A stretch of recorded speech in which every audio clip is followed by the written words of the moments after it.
बोलते हैं साईं बोलते हैं। ಪ್ರೀತಿಯ ಮಗುವೆ, ನಾನು ಪ್ರತ್ಯಕ್ಷ ರೂಪದಲ್ಲಿ ನಿನ್ನ ಮನೆಯಲ್ಲೇ ವಿರಾಜಿತನಾಗಿದ್ದೇನೆ.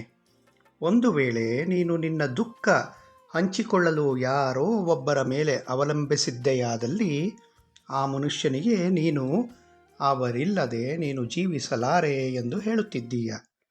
ಆದರೆ ನನ್ನ ಸಲಹೆ ಏನೆಂದರೆ, ನೀನು ಯಾರಿಗೂ ಅವರಿಲ್ಲದೆ ನೀನು ಜೀವಿಸಲಾರೆ ಎಂಬುದನ್ನು ತೋರಿಸಬೇಡ.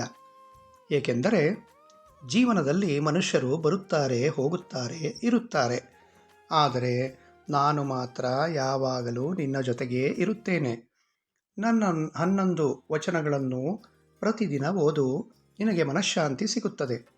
ನಿನ್ನ ಮಕ್ಕಳ ಬಗ್ಗೆ ಏಕೆ ಚಿಂತಿಸುತ್ತಿದ್ದೀಯಾ? ಯಾವಾಗ ನಾನು ನಿನ್ನೊಂದಿಗೆ ಇದ್ದೇನೋ ನಿನ್ನ ಮಕ್ಕಳು ನನ್ನ ಮಕ್ಕಳೇ ಅಲ್ಲವೇ? ನಾನು ಅವರನ್ನು ನೋಡಿಕೊಳ್ಳುತ್ತಿದ್ದೇನೆ. ನಿನ್ನ ಮಕ್ಕಳಿಗೆ ಸದ್ಬುದ್ಧಿಯನ್ನು ಕರುಣಿಸಿ ಅವರು ಒಳ್ಳೆಯ ಹಾದಿಯಲ್ಲೇ ನಡೆಯುವಂತೆ ಮಾಡುತ್ತೇನೆ. ನಿನ್ನ ಪ್ರಾರ್ಥನೆಯೂ ಇದೆ ಅಲ್ಲವೇ? ಸರಿತಾನೆ? ಚಿಂತಿಸಬೇಡ, ಅವರು ಉದ್ಧಾರವಾಗುತ್ತಾರೆ.